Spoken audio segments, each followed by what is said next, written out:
Good morning, good afternoon, good evening, good wherever you are, ladies and gentlemen, and thank you for joining us today on our SNIA Europe webcast on 2017 European storage trends. Before we go any further, just a couple of items I'd like to point out. First of all, your screen, if you feel that the slide picture is too small, please, you can enlarge it to make the thing occupy your entire screen real estate. Secondly, there is a question button where you can ask myself and my co-presenter, Mark Peters from the Enterprise Strategy Group, any questions you may have. And thirdly, you can always give us feedback on the way out. And the feedback is a rating from 1 to 5 with comments. And we'd love to hear your rating and comments as you leave this presentation today. So remember, you can expand the screen to full size, you can ask us questions, and you can also give us feedback on the way out of the presentation. So without further ado, I'd like to introduce you to our speaker today. I'm Alex McDonald, I'm the SNIA Europe Vice Chair, and I'm from NetApp. But our speaker is Mark Peters, who's Practice Director and Senior Analyst at the Enterprise Strategy Group. I think it's morning where you are, isn't it, Mark? It is morning where I am, but good whatever to everyone else. Excellent, good. So today we're going to be discussing quite a lot from ESG research on the European storage market. But before we do that, I just want to give you a quick overview of SNIA and what SNIA does. SNIA Europe is one of the regional affiliates of SNIA globally, and SNIA globally does a huge amount of work in the storage arena. Everything from object drives to security to, as you can see, things like flash and persistent memory, which is a big up-and-coming area. So there's a large amount of both promotion of technology and doing educational pieces like this session today that we're doing on Bright Talk, and also setting standards and writing standards and communicating those standards to the industry at large so that when end users consume products, they can be assured that those products interoperate and work together well. The SNIA is made up of about 160 unique member companies, 3,500 contributing members, and there are 50,000 IT end users and storage pros on our mailing lists that follow us worldwide. You can find more about SNIA at snia.org/technical, or you can follow us on Twitter. You can do both. The website is a very good resource of a wide range of information on storage. Plus, at the end of this presentation, I'll point out the place on the SNIA website where you will be able to get a copy of this presentation in PDF format so that you can use it, should you wish to. Which brings me to the big legal notice bit. Basically, anything you hear in this presentation is copyright of SNIA and of ESG, and if you use it, we'd be immensely grateful if you referred to the source that you got it from, ESG or SNIA. That would be wonderful. And secondly, if you use any of this information, unfortunately, something you were using it on turns out to have broken into two parts. Both those parts are yours. We're not giving you any warranties. You use this information at your own risk. So, without further ado, Mark, we're on the opening slide. Mark is unfortunately having to work a little blind this evening, and we're doing this where I'm moving his slides for him, and Mark's doing the talking. But Mark, we're right on the opening slide, 2017 European storage trends. Take it away. Just ask me to move slides as you wish. No, thank you very much, Alex, and hello again to everyone. Thank you for having me along. Thank you to Alex and to SNIA in Europe for allowing me to present this information. I hope people find it useful. I am always delighted when us people who work in the technical industry can't get the technical things to work, but I swear I've tried every password and relog on I could, and obviously those of you who are listening and watching this have had more success than me, but hopefully you won't think too little of me as a result of that. Anyway, yes, I'm delighted to be doing this. There will be a few, next slide please, comments to Alex so that we can get through this, and let's do the first one now, Alex, so I can do the promotion about ESG. You're on. Thank you. So I am not going to read every slide to you, that's never my intent, but just to give a little background for those of you who might not know ESG, and particularly when I'm talking to SNIA in Europe, I know that might well be likely. We, as you see, have been going since the end of the last century, which makes us sound very old, but well into our second decade. We mainly work with the vendors in terms of the business model, but that all our information is available to users such as people listening to this call. And we focus heavily, you can see the areas we cover, we focus heavily on helping understand the market that we all operate in. And for vendors, that then ties to allowing their products to be better explained. It is always a mystery to me that in this world it's hard for people to say what their stuff does, but that's what we do on that side. What you're going to see today is another key element that we get involved in, which is a lot of actual research. Some of you listening to this may well have responded to the research that you're going to see the summary of today. So myself, despite the accent, for those of you listening around Europe, of course, it'd be interesting to see if you can see the difference between Alex's accent and mine, but I originally hail from the UK, now based in Colorado, and ESG is actually based on the East Coast, as you can see, but I came here for the better weather. Okay, next slide, please, Alex. Okay. Getting along to what you're going to see today and why we did it for a few minutes. So, in essence, again, I don't intend to read the slides, but you can see the extent of the research survey that we did. We got into this because through a number of conversations when I was over in Europe, we discovered that really, frankly, no one does much direct storage research in Europe anymore. So whilst we're trying to expand our business into Europe, we've always covered it to some degree, but we're making more efforts now. And so consequently, this seemed like a very good thing to do. We managed to find some vendors on that side of the pond who were interested in sharing the cost of doing this.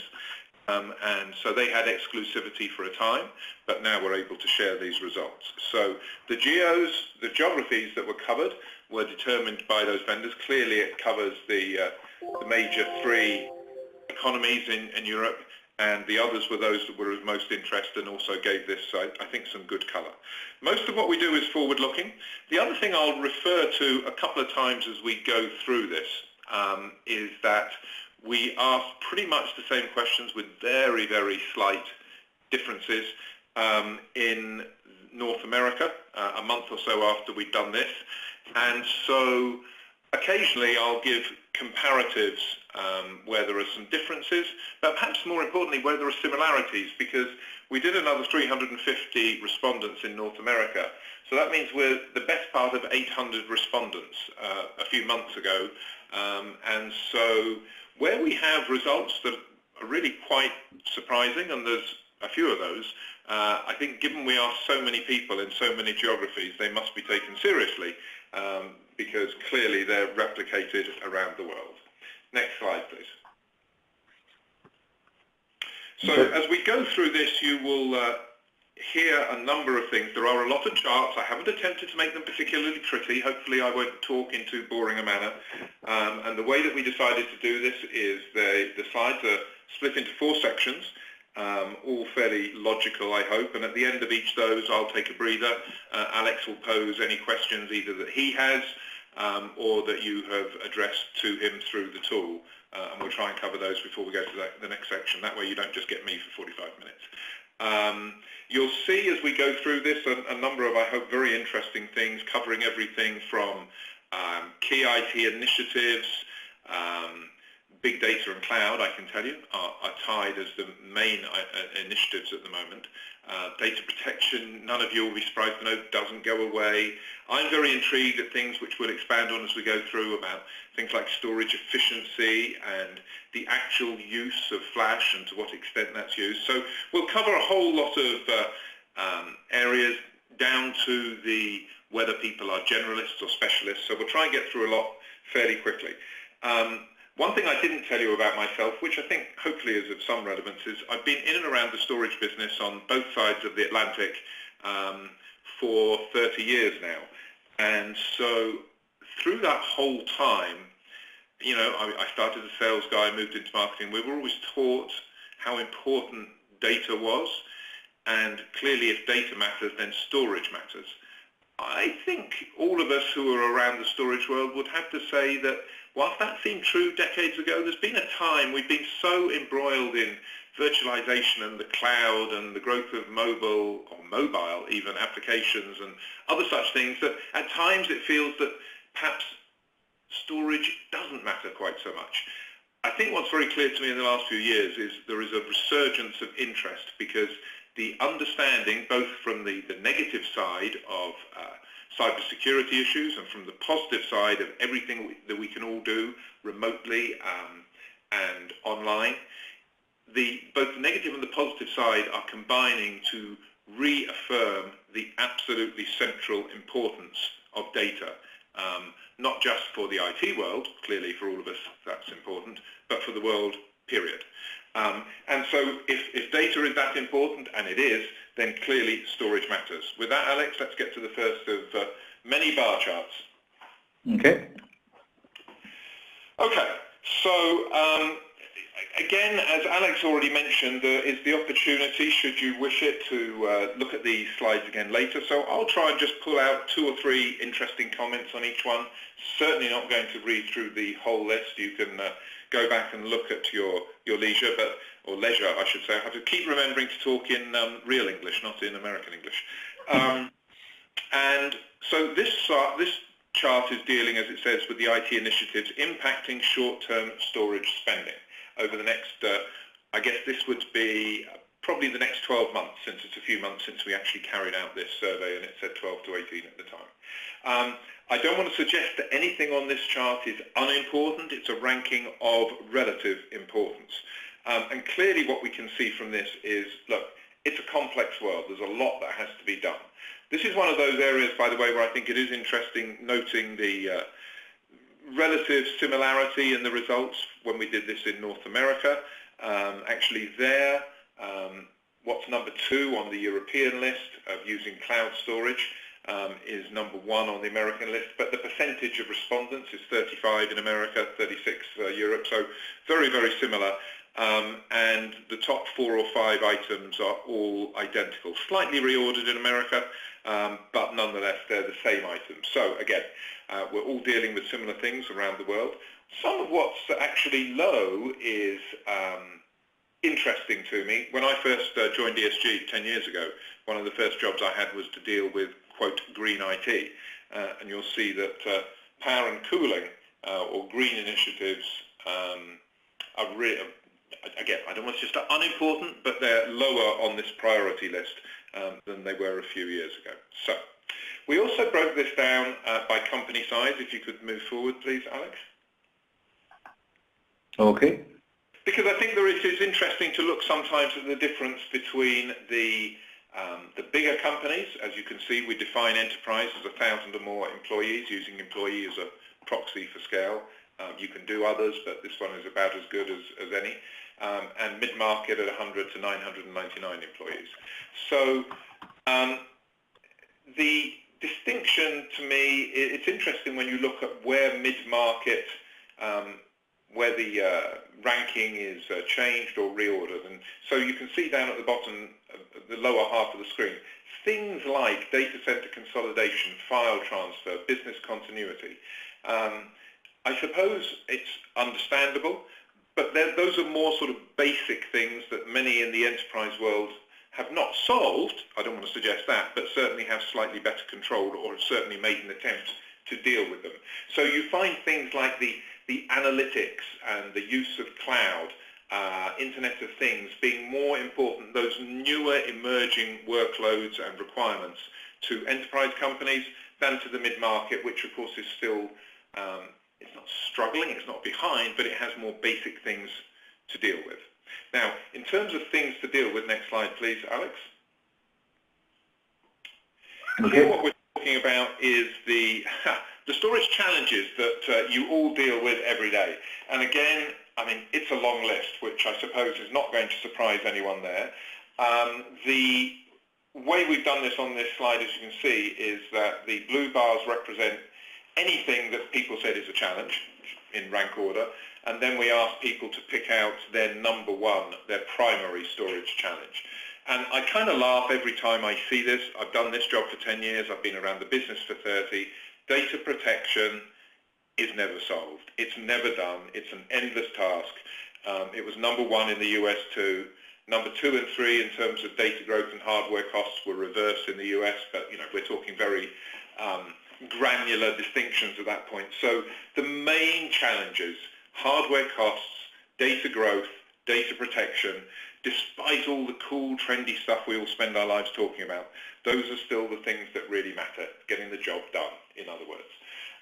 You can see, however, that as it says in the blue bar there, mid-market companies were more struck by the cost, or more likely to mention the cost of hardware versus enterprise organizations. Just a note, I guess.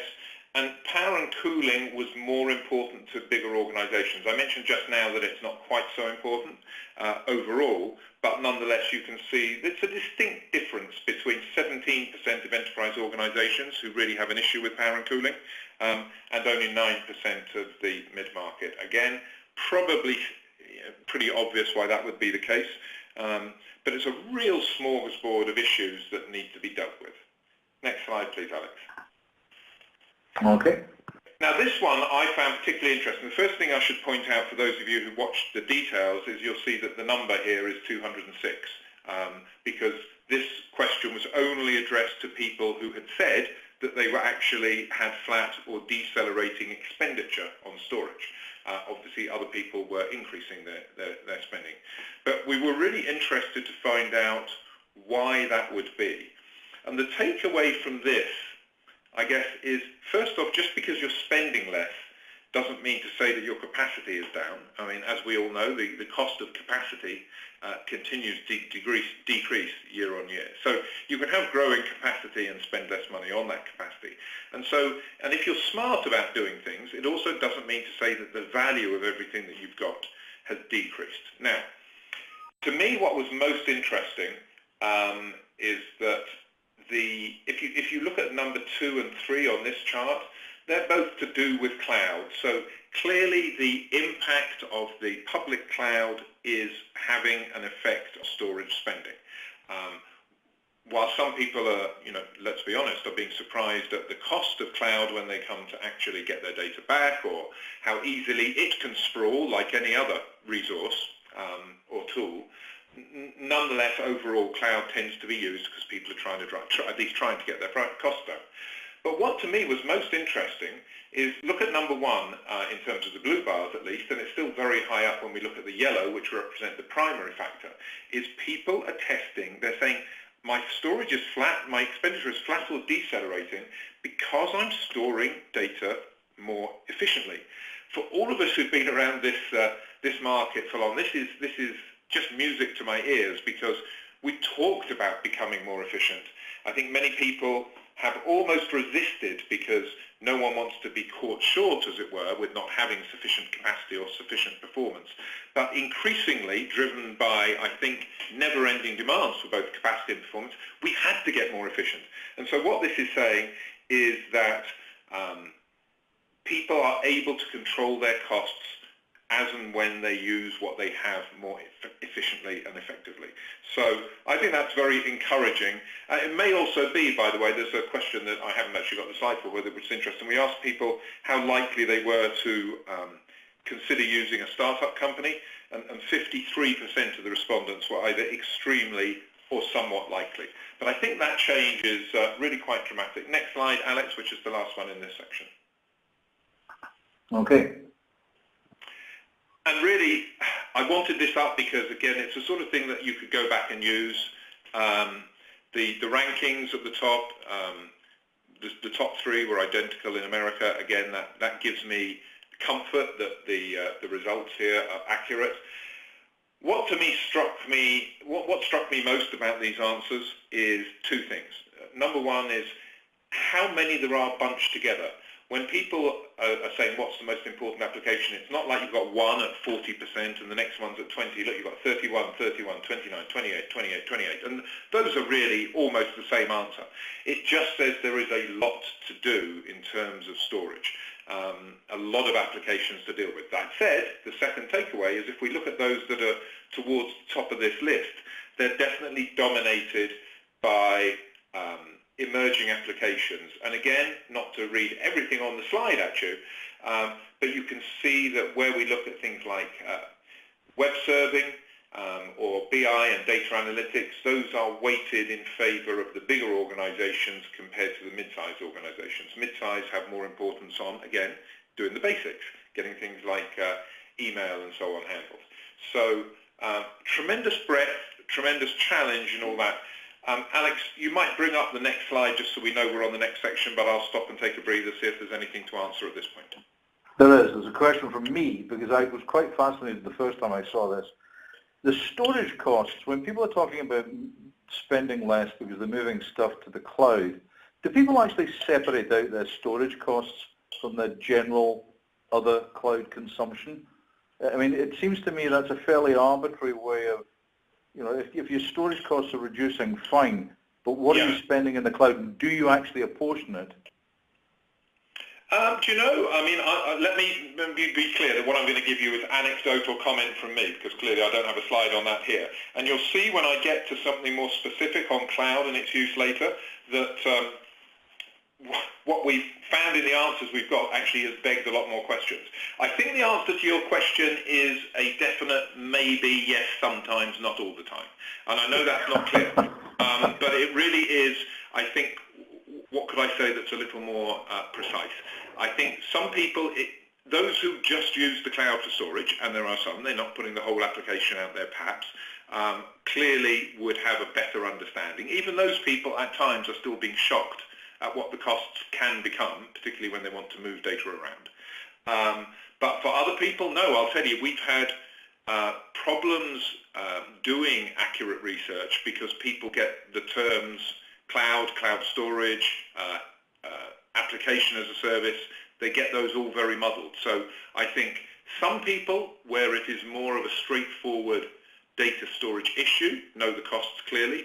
Others maybe take a swag at it, and many don't know. Okay, thank you, Mark. I like those kind of That's not crystal clear, but that's the best answer I can give you. No, I think it's very much like the industry, actually, quite muddy on occasions. So, storage performance, flash and SLAs. Sure, okay. So, let me make sure. Now I have to catch up with the slides. That's quite amusing. Okay, so if you could go to, I put the flash and the SLAs together because I think they are all, you know, summarized by performance. Let's have a look at the next slide that says use of solid state by country. Are we on that one? That's it. Yeah, we're on that.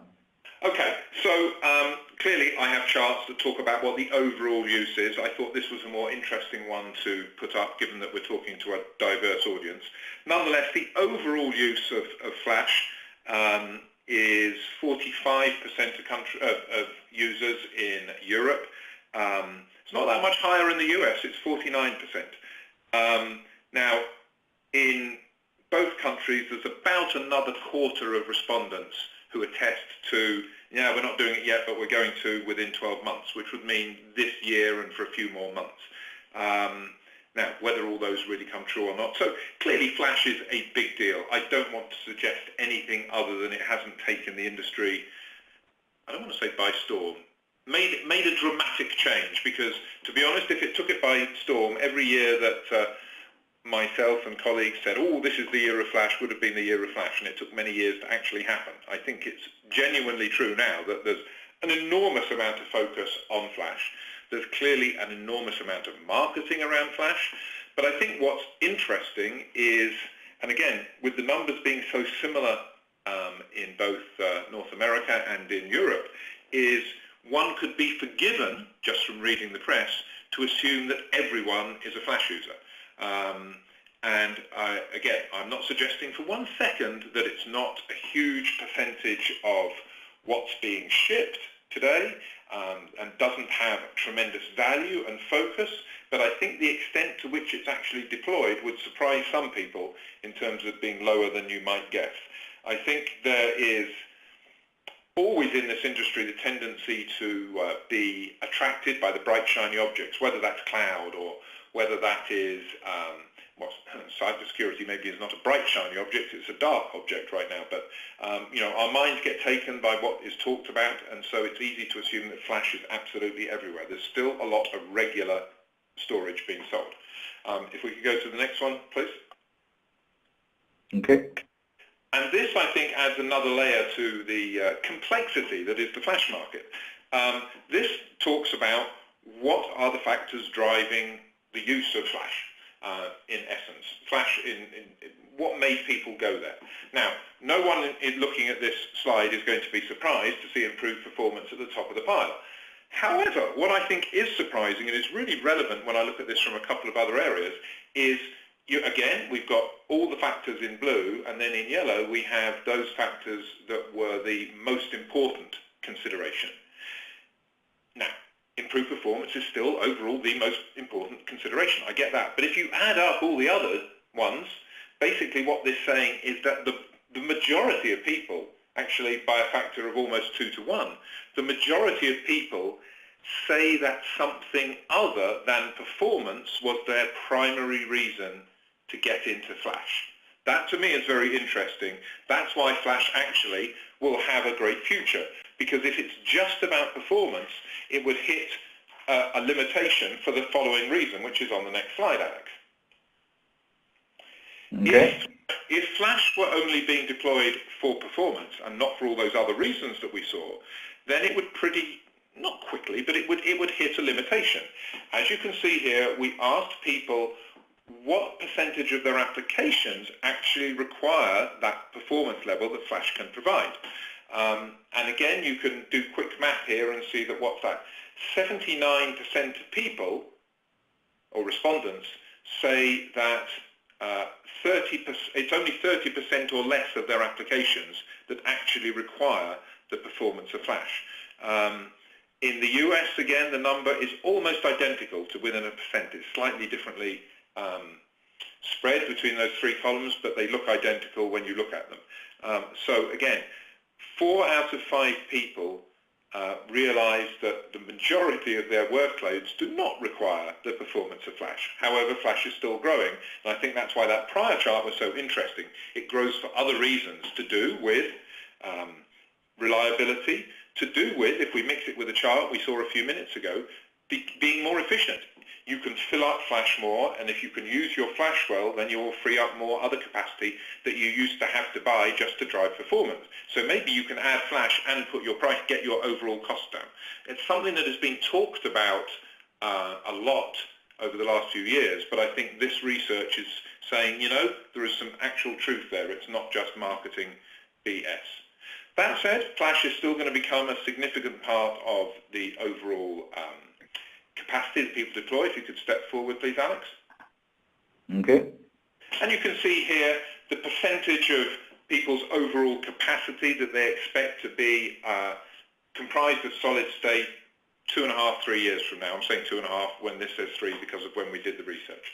So you can see the vast majority of people, you know, anywhere from 10 to 40% they expect to be on flash. So again, it's a significant element within the makeup of our data centers and our storage infrastructure. Now, the other thing happening, and it's just worth mentioning quickly before I move on, the other thing is the big new arrival, if you like, in flash is not a media as such, it's a protocol, NVMe, and there is considerable interest in that. 10% of people say they already use it, this is in Europe. 26% say they're going to get it within the next 2 years, and another 34% are interested, which could do it tomorrow or never. But so again, that's a significant majority of people at some level of using, thinking about, and adopting NVMe. So I think that's going to be the next important wave, remembering that it is a protocol and not a media per se. All right. Slight shift of gears, if you could do the next one, please, Alex. But I wanted to just talk briefly about, within the context of performance, how organizations are measuring and ensuring performance in their on-premise infrastructure. And you can see here that there's kind of a split. You've got the people on the left, the yellow part of the pie there, who like to use proprietary tools offered by their storage vendors, and a slightly bigger percentage, but really not significantly huge, who like to be vendor agnostic. I'm a little worried for the 5% who just call their vendors and don't actually use tools. Hopefully, if you're one of those, you'll figure out that you can probably get something for nothing from your vendors as it is, and maybe start using it. And the next one, please, Alex. So this is looking at what, here I'll actually look at the question. In terms of purchasing decisions, how do you expect to ensure that the system will meet performance and availability requirements? In other words, this is for what people are buying next on-premise. And you can see that many people, frankly, trust their vendor, or their integrator, their reseller, to propose the right solution. A slight majority in that, others have a different approach, and as you can see in the yellow bar there, they'll model their applications, conduct load testing before deciding. But many people, the slight majority, trust their vendor. And the last thing in this section that I just wanted to mention, I said we would move quite fast and bounce around a little, but I do think this is really important. Increasingly, although this is a static chart, so that's editorial, but I can tell you it's true, increasingly application owners are having some level of involvement and certainly caring about what happens with the data storage infrastructure upon which they rely. You can see at the top right there, we only have 23% where the application owner doesn't care, and there is more or less involvement as far as the rest of the application owners go. Probably won't surprise many of you listening, because you're probably involved with all this, but nonetheless I think it's a key change in the way that we're not just providing dumb gigabytes anymore. We're having to make sure that we provide intelligent terabytes that are usable by different applications. If you could bring up the next one, Alex, we'll stop for a second, but okay, that was good. We actually have a question. Okay. A classically European one, in fact. Any input on why Italy has adopted more flash? I would have expected the UK or Germany to lead. Yeah, that's a really good question. And the answer is no. I'm showing you the data I have. I wish I could. I wish I could guess. Maybe it's so they can. I could make some terribly British comments about Italians and needing to get out fast and go have a cigarette or something. But I don't know, Alex. Is the honest truth. Now the numbers, I can't remember. What was it for Italy? It was relatively number. It's 30 respondents, so there could be a little bit of a sway there. 30 is usually the break point, by the way, for statistical significance. So I don't want to read too much into that. No, I don't have a smart answer. Sometimes you will actually find, and this is again anecdotal, not research-based, you will find that there's a particular vendor or a particular number of sales teams or resellers that are just really get it, and they can really sway the difference in a particular geography. It's a regional team that does well. Yeah. You really can find difference. Years and years ago, I remember, I won't say for whom, but when I was working on the vendor side 20 years ago, there was a particular disk product. We did really well in the UK. I'm not going to take any credit, but because we just pushed really hard and it made a real difference. So I do think that can have a considerable difference. And with the relatively small numbers we've got here, I wouldn't read too much into the difference between Italy at 57% and UK and Germany at 49%. Okay. The other observation I'd make, and one I think is equally important, is the fact that people are not depending primarily on performance for their acquisition of flash. I think we're doing quite a good job of encouraging people to think about flash in a different way. I think that's very positive, actually. I'm glad to see that. If it was just performance, then the market would be, it wouldn't dry up, there's always a need for performance, but it would certainly hit a wall, whereas I think what we're seeing, we went through, the early low-hanging fruit was clearly performance, but we're getting to a more normal state. And, we all know when we look back in 20 years from now, there won't be many spinning disks being sold, there'll still be a bunch probably sitting out there, spinning slower and slower and getting rusty, but, we're part of a gradual media change because of its cost and performance capabilities. Initial high cost and great performance capabilities, that's where we went first, but it's part of a more broad change. Yeah, absolutely. So, the impact of cloud and converged infrastructure. I'll move you on to your next slide. Thank you. So I'm on the one that says percent of applications, yeah? You are indeed. Okay.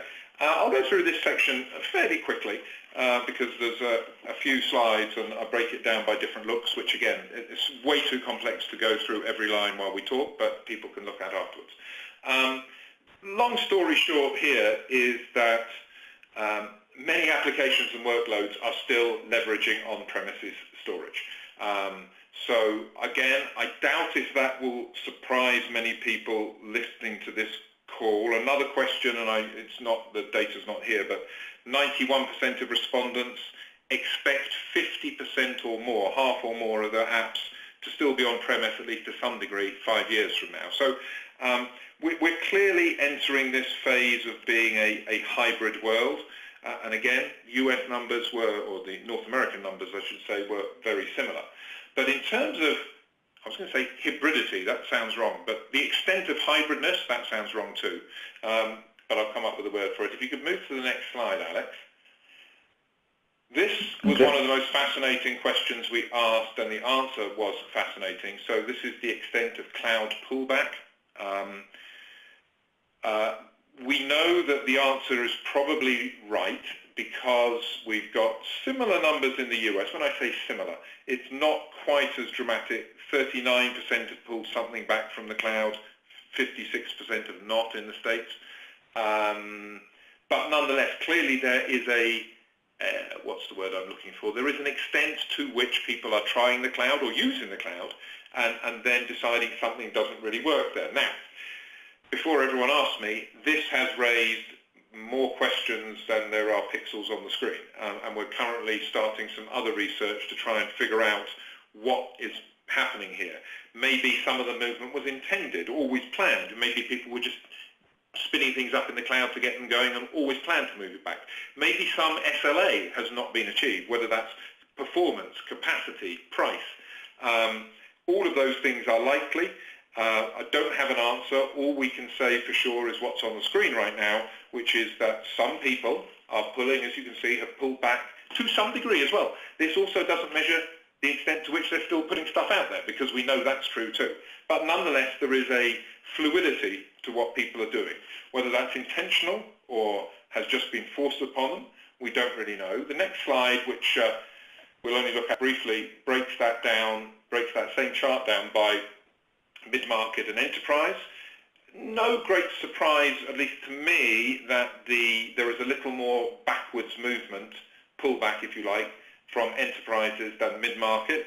I think it's logical to assume, reasonable to assume, that would be a better term, that enterprises have perhaps more analytic capability, a more hybrid environment in the first place, more people to actually get on with this, so a little more flexibility. But nonetheless, it remains a very interesting result. And on the next one, just to really blow everyone's mind, if you can see the same colours I'm seeing, this is the variation by country. And I don't know what to say other than there is an enormous variation. Now, again, the numbers have some bearing on this, but 30 is usually enough to get a reasonably statistically relevant comment to make. So obviously there is less pullback from Russia, Belgium, Netherlands. Again, right now, all I can say with confidence is that we are going out to do more research to try to find out the reasons for that. There may be things like GDPR in there. There may be geographic availability of local or suitably global cloud services in the first place. There could be a lot of things, but clearly there's a degree of variation. That said, what is consistent is some people are moving some things back from cloud. So on the one hand, I understand all the values of cloud, but it's not a panacea to everything. And I do think we're going to continue to live in a hybrid world, which takes me to the next slide. This is not about hybrid so much, but the use of converged and hyperconverged infrastructure. Again, I have the summary numbers for this. There are more people than not, most people are not yet using converged or hyperconverged. It's another of these things where I think there's a lot of hype, but on the other hand, it is growing and there is considerable interest in it generally. Certainly if we look at the major three economies at the top of the chart there. And most people do one thing or the other. In other words, they do converged or hyperconverged. There are 10% of people across Europe doing both.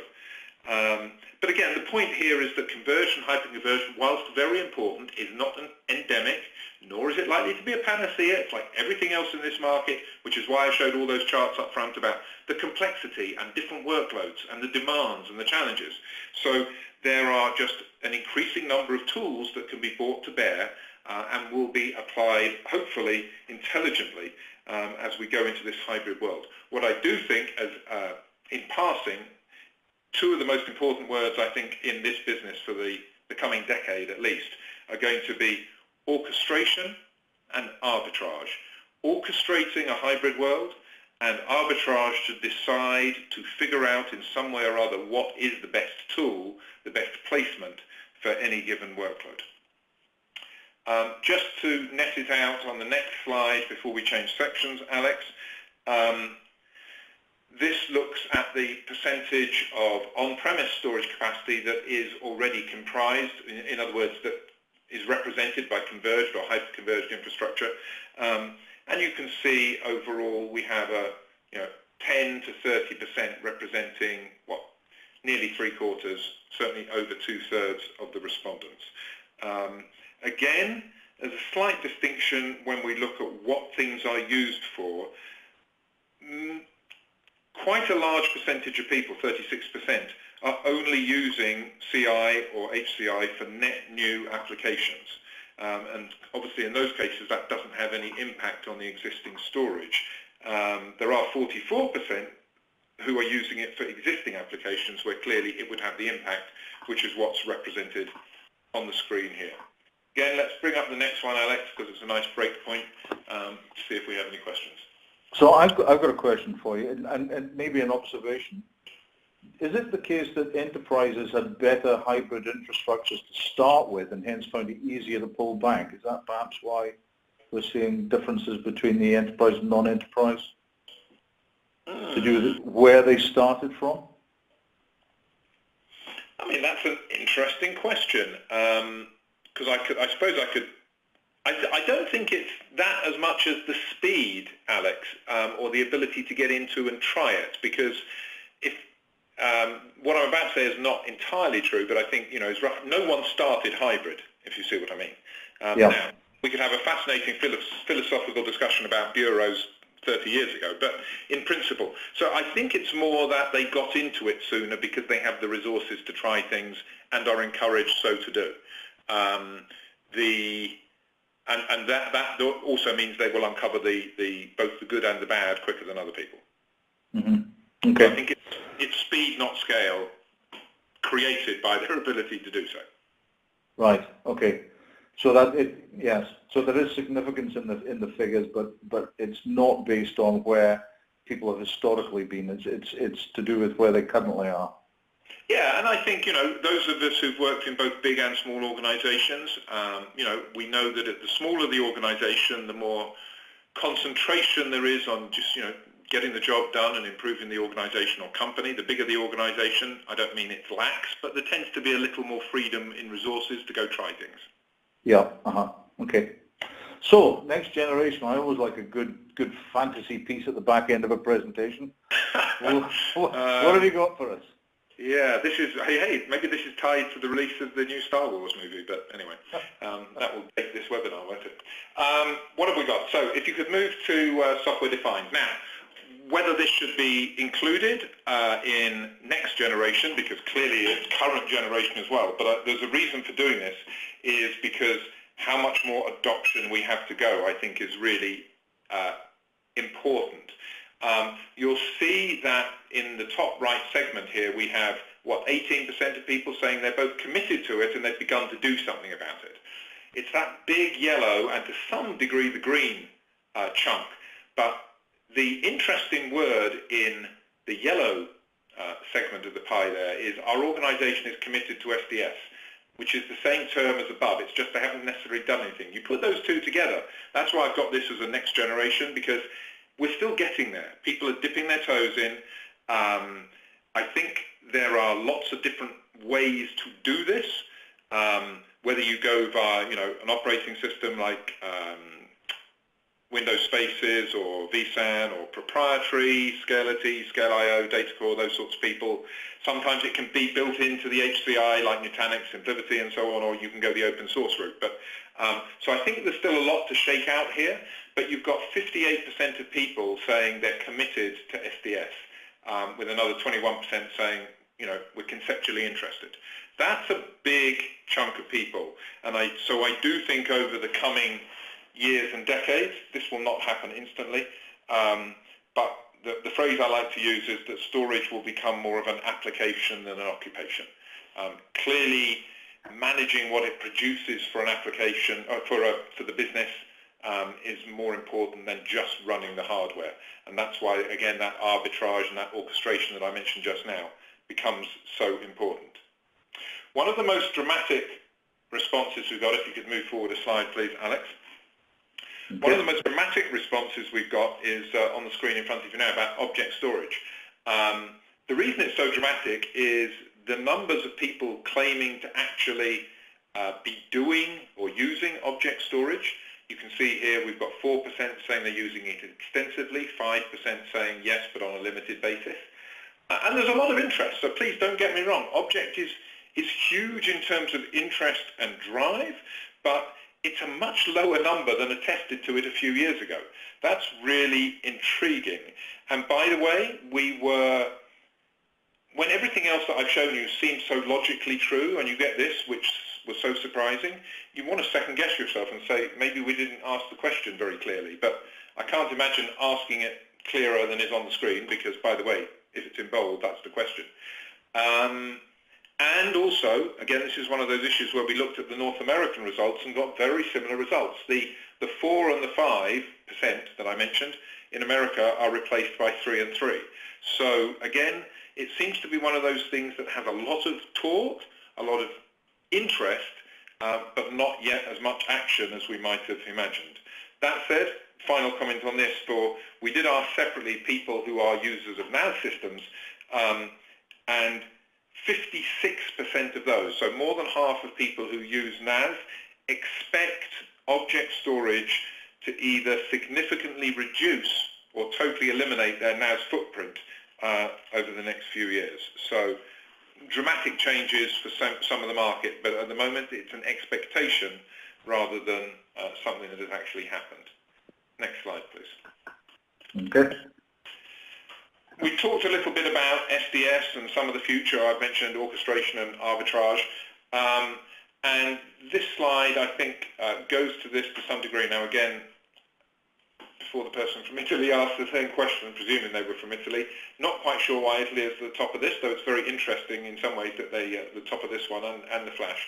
But anyway, the point here was to ask essentially whether we are to what degree are we shifting from employing specialist storage personnel compared to IT generalists?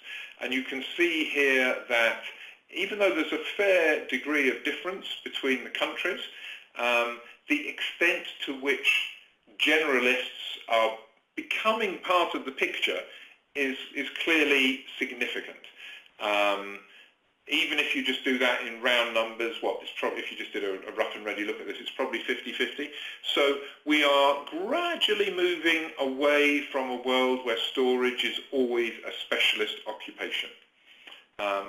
And just to tie things off, this is actually the last one I have for you, Alex, so hopefully bringing things roughly on time here.